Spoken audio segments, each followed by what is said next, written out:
Hello and welcome to Fair and Square, our weekly show in which our guest today is Steiner, Ambassador of Germany in India. He is no ordinary diplomat.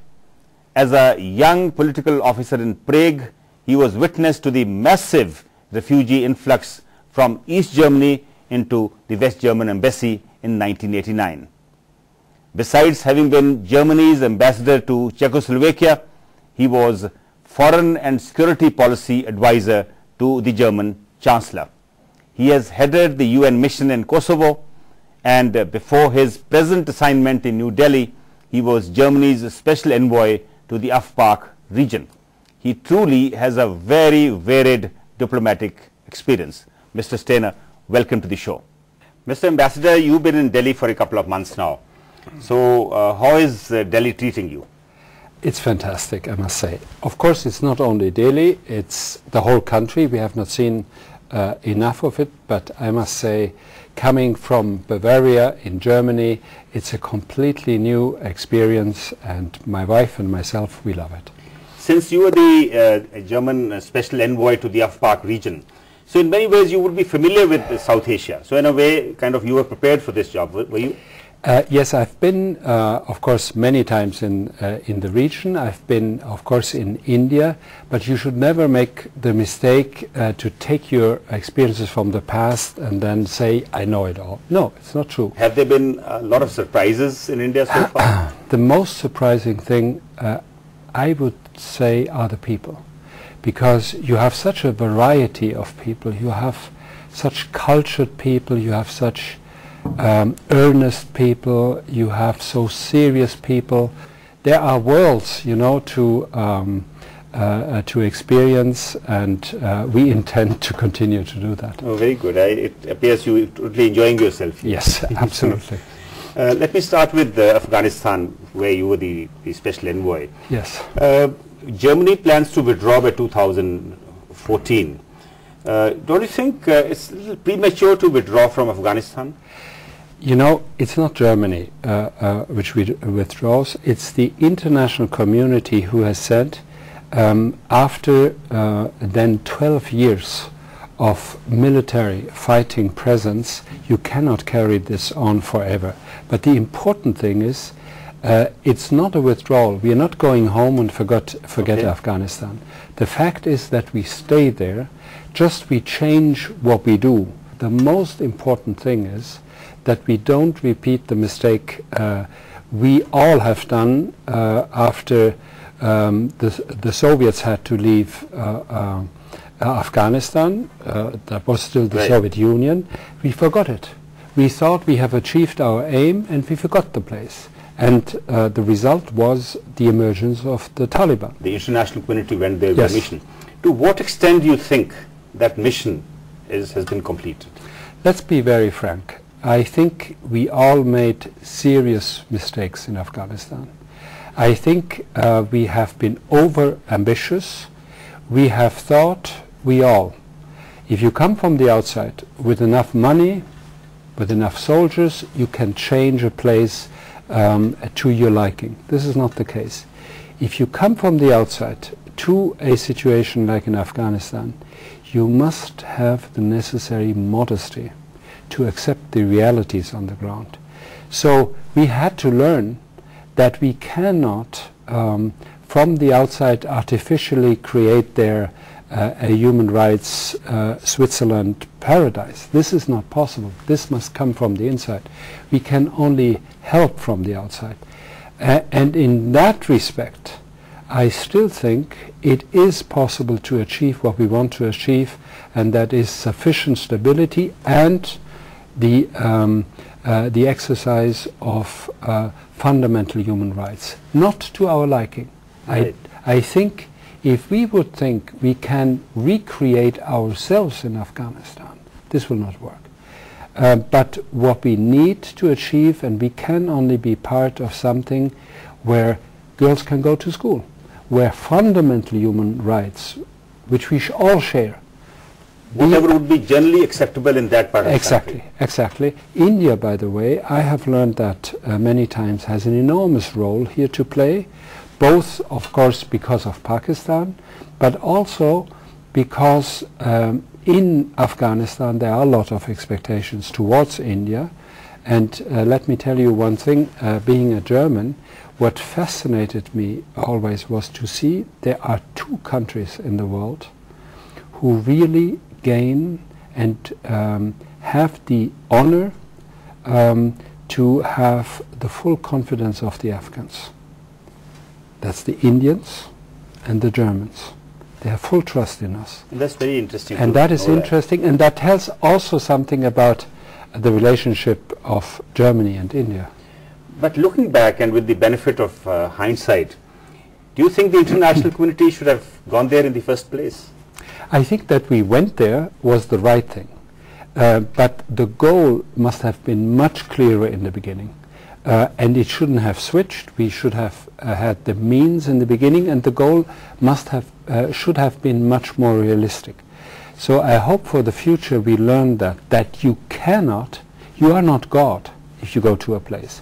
You can help, you cannot replace developments which need to come from the inside. No, it was right to go there, and I think it is right to stay there. But how do you look at Afghanistan with your experience, let's say 5 years hence? Success is not guaranteed in Afghanistan, but I think it is possible because after this long time we have all learned that we need to apply the right methods, and if we have a modest aim and if we involve also the region, because of course the regional factor is of enormous importance there. And by the way, that's not only Pakistan, it's also the other neighbors. It's a difficult environment. There is Iran as a neighbor, the Central Asian states, but also neighbors in the neighborhood, not direct neighbors like Russia, like China, of course also the United States. They have all interests there. So I think what we need is to help them that they get on their own feet from the inside, help them, not replace them, but also make sure that the regional process is not counterproductive. It's a hell of a work to do this. Absolutely. But in the driver's seat, I think this is the one lesson we should all learn from such conflicts. In the driver's seat should be the Afghans themselves. With your experience in this region, and since you would have a detached view, how do you look at relations between India and Pakistan? Look at the development between the two countries. India has still a lot to go, but it is on the way of becoming a full global player. You cannot say that from Afghanistan. India is developing, has its difficulties, but has developed further. Is of course the more powerful country. And let me tell you something from the experience we have in Europe. Germany is the biggest country in Europe, has the biggest burden there, has also from that the biggest responsibility that we get Europe back on the international scene again. That implies, whether you like it or not, if you are the biggest player, if you have the biggest responsibility, you always have to go the extra mile. This is our experience in Europe. We have to do that. And I know that not many Indians like to hear that, but it's a fact. As you are bigger, as you are also safer, of course, as you are more powerful, you have to go the extra mile. So you mean the big brother always has to play the bigger role? You know this from your family. You have been told that probably by your parents. I've been told that. I'm the bigger brother in my family. That's our fate. But I think the main thing is what in the end the people want. You have so many challenges internally, but also in your regional and global role, that this needs to get settled. It consumes too much energy. I think you have so much to do. Absolutely, energy and money. And money and everything.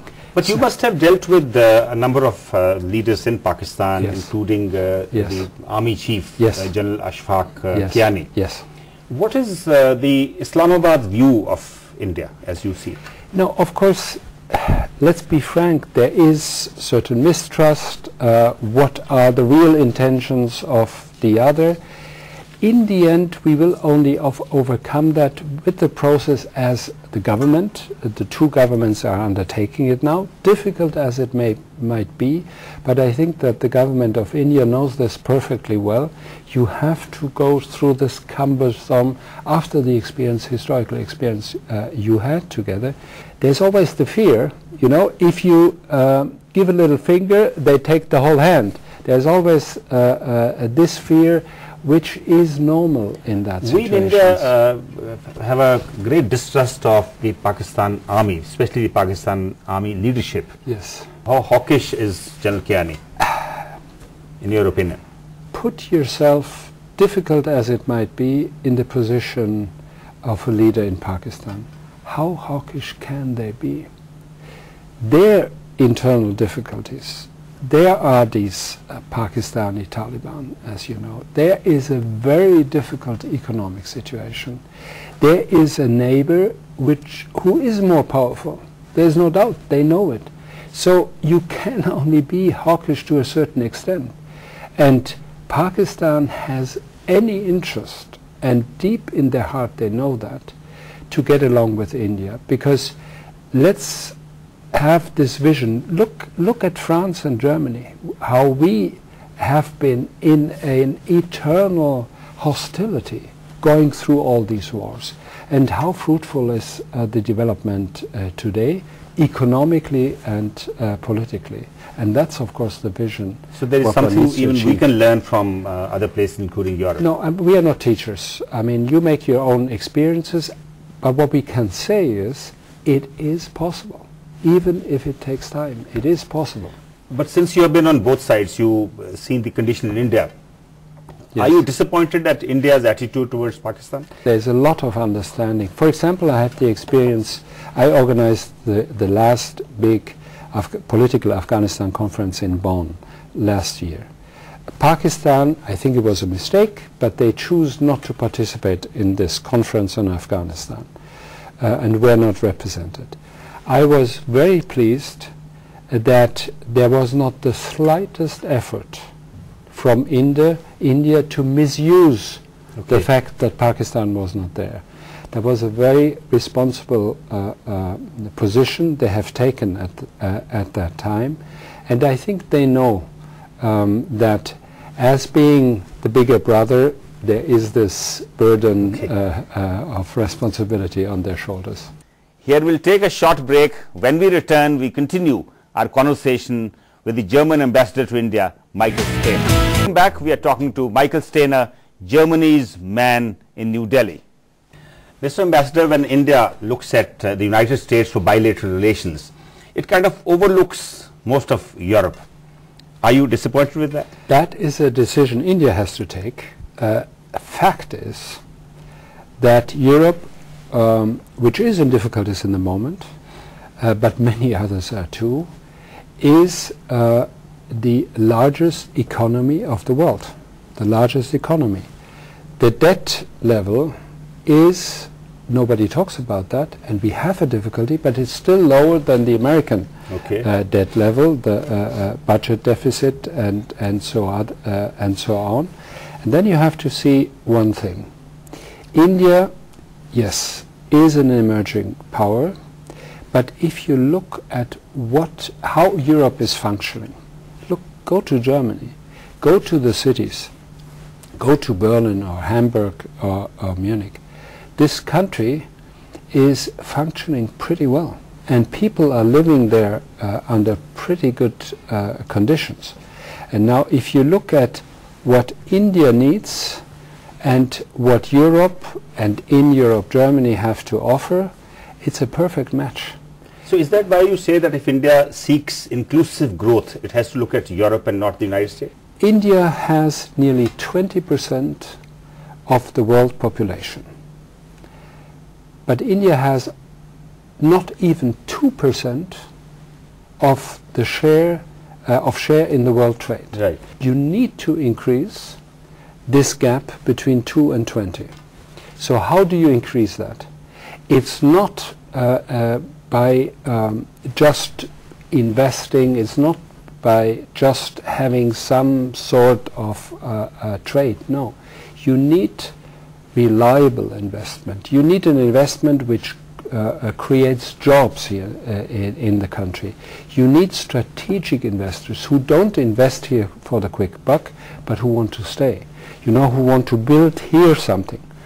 And these kind of partners, I am pretty confident to say, and I think I know a little bit the world, you find best in Europe, and you find truly in Germany. India is a young society with all these young people. What do they need? They need training, they need education, and then they need jobs. Germany is an aging society, but we have something to offer. We have the best vocational training in the world. This is actually the secret of our success. We have these universities, and we have the job, and we need young people. In the past, it was very expensive to transport spices. Spices were extremely expensive in Europe because of the transport factor. Today, India exports stones, normal stones. I'm not talking about gems. Normal stones which you use in streets to Germany, and you can make a profit of that, despite the fact that you have to transport them over 7,000 kilometers. So the world has changed. What is much more important than geographical nearness is mental nearness. And may I address here one issue? Yes. And that is actually in the moment we are negotiating, it's a very cumbersome process, free trade and free investment agreement between Europe and India. That has been on for some time now. Yes. For 6 years now. And it might fail. Why might it fail? Because, you know, sectors of the industry don't want to go the extra mile in this direction or in this direction. That would be a pity, because if we achieve that, you know what that would mean? It would mean that we would create two-way motor lane, an autobahn between Europe and India. People can move more freely, capital can move more freely, and one can invest also in both directions. One can learn, one can study more easily.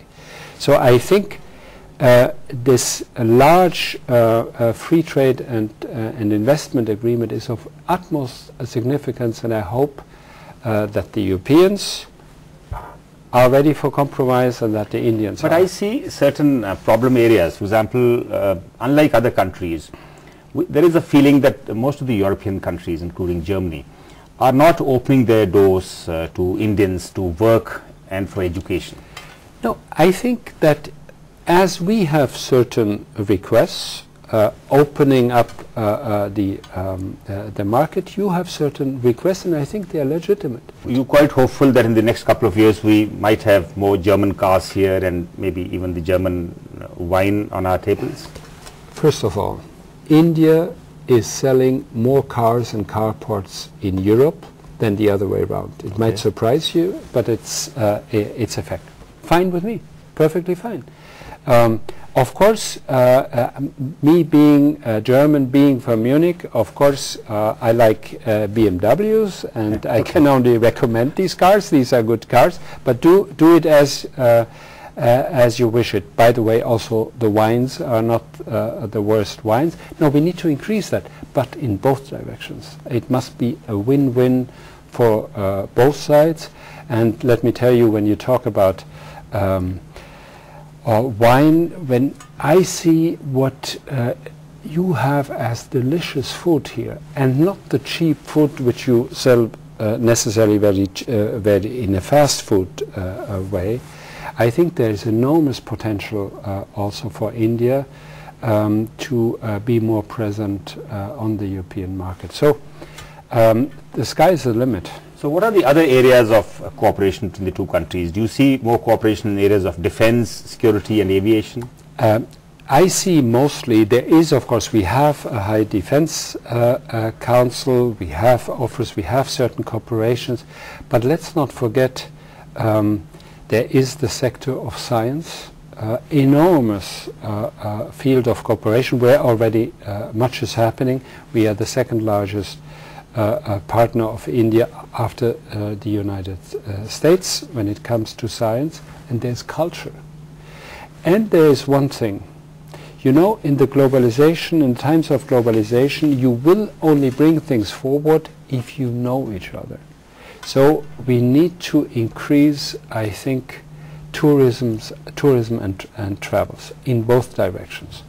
No, why I'm talking about military exchanges is that there's a long history of almost 200 years history of the German journal staff. You know. Yes. You know, I thought we could learn much from about military doctrines and military training from Germany.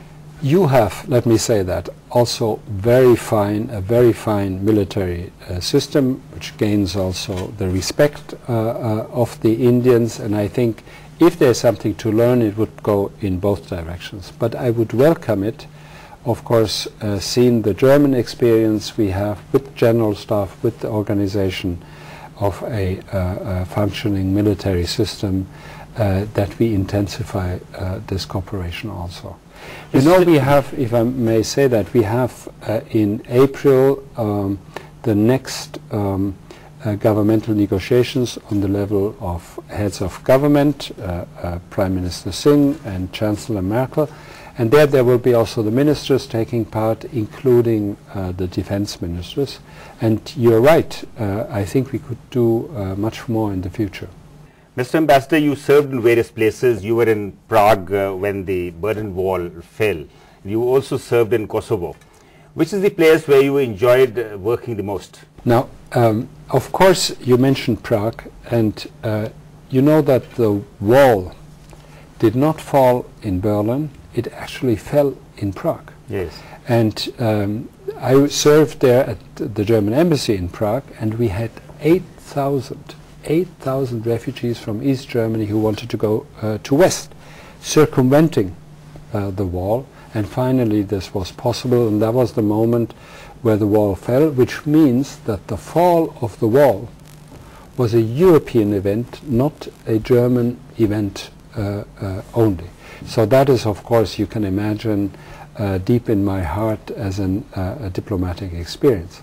But I must tell you, being here, I tell it to you, I don't tell it to the colleagues in Berlin, but being here on the post of the German ambassador in India, a country emerging, where constantly things are happening, is really thrilling, and I love it, and the good thing is my wife loves it too. Mr. Ambassador, I believe this is your first visit to this region.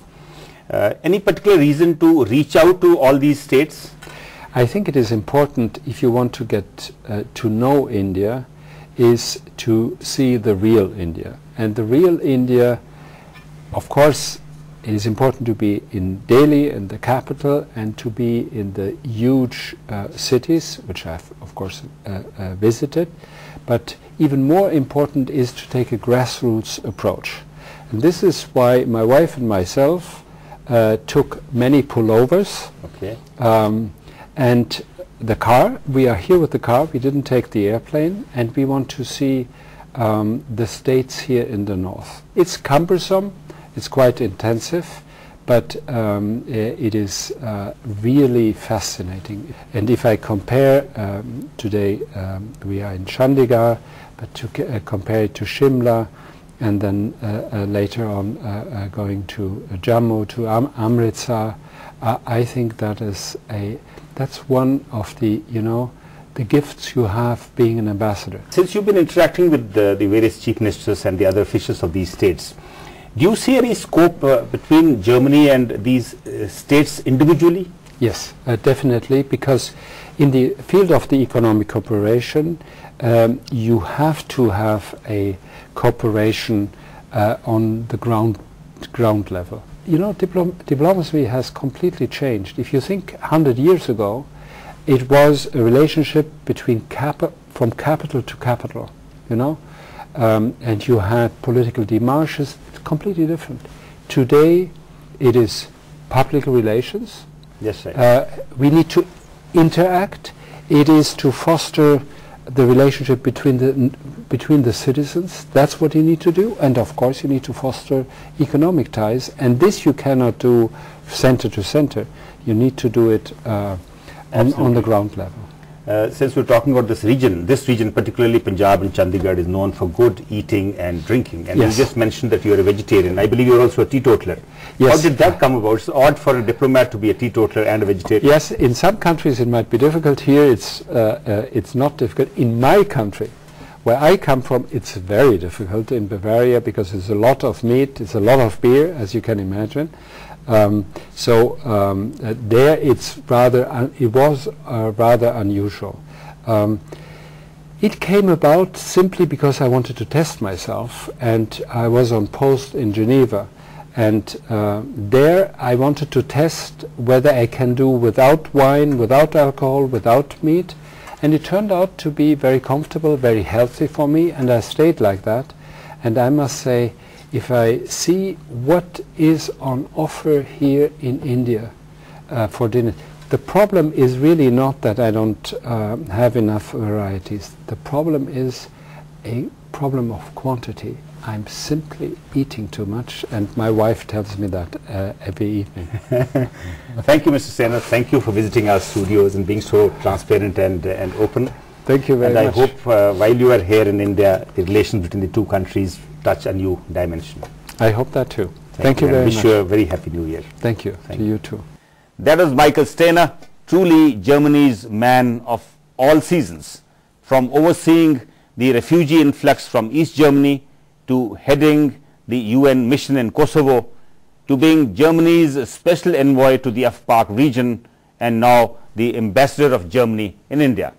One hopes his presence in New Delhi will mark a new beginning in relations between India and Germany. That is all in this show. Good luck and goodbye.